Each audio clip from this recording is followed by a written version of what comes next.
Pemirsa, nasib kurang beruntung masih tidak berpihak pada Nikita Mirzani. Majelis Hakim Pengadilan Tinggi Jakarta memutuskan memperberat hukuman terdakwa Nikita Mirzani dalam sidang putusan banding yang digelar Selasa kemarin.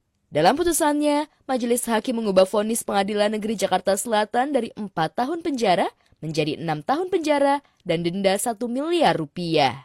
Dalam sidang yang terbuka untuk umum tersebut, Hakim Ketua Sri Andini membacakan amar putusan yang menyatakan Nikita terbukti secara sah dan meyakinkan bersalah. Ia dijerat pasal berlapis yakni tindak pidana ITE dan tindak pidana pencucian uang atau TPPU.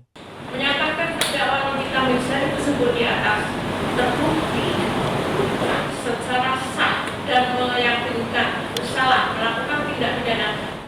Kita takutnya kasasi bisa lebih tinggi. Hakim PT mengatakan bahwa mereka memberikan hukuman ini supaya Nikita ini menyadari kesalahannya dan tidak mengulangi. Selain pidana, Nikita juga diwajibkan membayar denda sebesar 1 miliar. Jika denda tersebut tidak dibayarkan, maka akan diganti dengan pidana kurungan selama 3 bulan. Sementara masa penahanan yang telah dijalani terdakwa akan dikurangi seluruhnya dari pidana yang dijatuhkan. Single era makin menyala. Barangkali itulah yang pantas disematkan untuk selebgram Tasya Farahsya.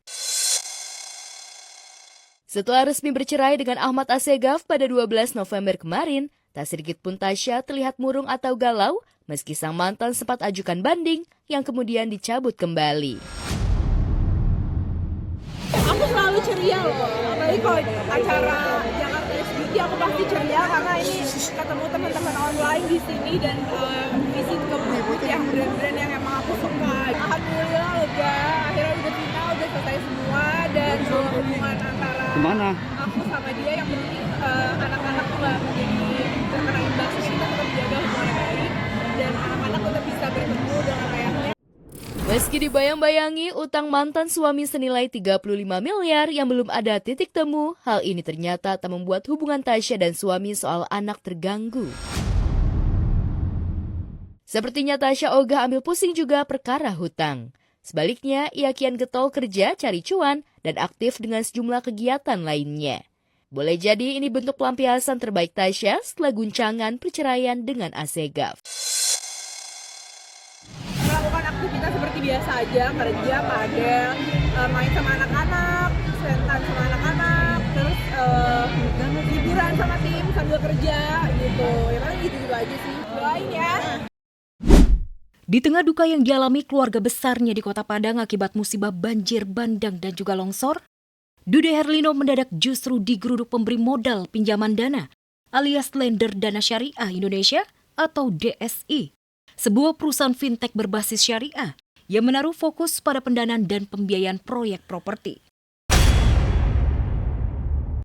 Rupanya aksi ini dipicu lantaran DSI tidak bisa memenuhi kewajibannya untuk membayar tunggakannya kepada belasan ribu pemberi modal. Dude yang kebetulan sempat menjadi brand ambassador itu pun akhirnya kena imbas kemarahan sekaligus kegelisahan para nasabah. Walaupun udah nggak jadi brand ambassador pun, tetap sampai hari ini saya masih menerima DM dan saya jawab. Di sini niat saya untuk membantu, ikut menyuarakan dan mengawal ini buat saya harus saya lakukan. Bicara kesedihan atau kegaduhan di para lender itu sudah tidak bisa dibayangkan lah. Mereka juga tidak bisa apa-apa, hanya mengandalkan komunikasi dengan paguyuban. Karena kalau komunikasi langsung dengan DSI, itu tadi jawabannya selalu template di CSO. Paguyuban ini sangat terbatas dalam sumber daya di mana melakukan langkah hukum itu. Jadi kita akan melakukan langkah hukum yang benar-benar presisi dan efisien. Apabila memang kondisi mengharuskan kita melakukan langkah hukum yang bersifat litigasi, kita akan menempuh ke sana. Masih dari keluarga di sana memang jalur masih terputus ya. Jadi dari Kota Padang, tante saya di Kota Padang dia nggak bisa kemana-mana, hanya bisa di situ saja. Belum lama berstatus duda, Nadehun sudah dilirik Fujian. Kehadiran Dehun ke kediaman Fuji membuatnya terkesima. Kehadiran Dehun itu benar-benar menghipnotis Fuji. Putri bungsu Haji Faisal itu sama sekali tak berkedip ketika opa Korea itu mengajaknya untuk kolaps. Lantas benarkah usai bolak-balik disakiti pria lajang, Fuji kepincut duda anak 3. Bercerai dari Julia Prastini seperti membuat Daehoon terlepas dari beban. Wajahnya yang sempat datar tanpa ekspresi saat menghadapi perceraian karena diselingkuhi wanita yang karib disapa Jule, kini begitu lepas ketika bersama Fuji.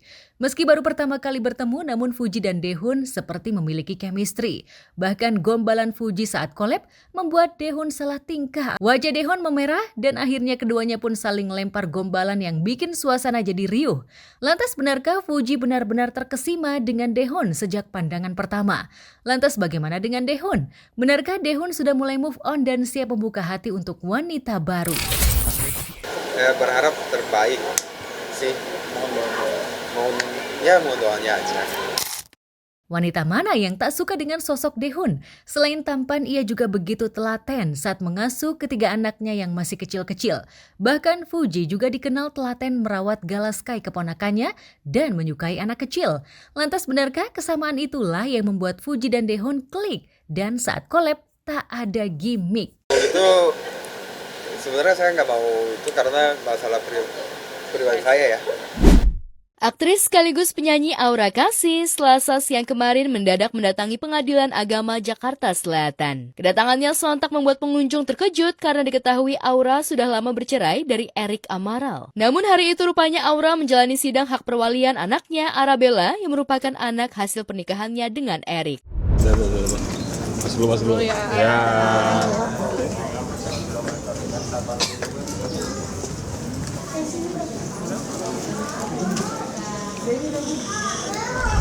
Usai menjalani sidang, Aura pun menjelaskan bahwa meski mendapatkan hak asuh penuh atas putrinya, namun ia masih perlu ketetapan hukum agar memudahkannya mengurus administrasi dan segala dokumen seperti paspor, visa, ataupun keperluan sekolah bagi putrinya. Nah, karena kan udah mulai ini nih, kita lagi sering pergi-pergi liburan gitu kan, kayak harus ke Eropa kemana kan memang harus ada berkas berkas untuk perwaliannya. Jadi nggak perlu urusnya nggak ribet kiri kanan gitu kalau udah punya berkas hak perwaliannya. Pada kesempatan itu juga terungkap jika selama ini Aura tak pernah mendapat nafkah anak dari mantan suaminya Erik. Meski begitu, ia tak pernah mempersoalkan hal itu karena sejak memutuskan bercerai tahun 2021 silam, Aura sudah menyiapkan mental menjadi single mom bagi putri semata wayangnya. Ia pun mengaku tak lagi berkomunikasi dengan Erik. Seperti apa ya, gampang-gampang susah sih mas, tapi kan tetap harus dijalanin. Ya aku dari dia umur 8 bulan udah sendiri ya, jadi ya nggak terlalu susah untuk jalaninnya gitu. Itu gampang-gampang susah aja. So far alhamdulillah ya baik, udah 6 tahun, udah masuk SD, lagi senang di musik gitu, painting gitu. Lebih ke kita gali skillnya dulu, soft skillnya. Saya udah nggak ngobrol kalau sama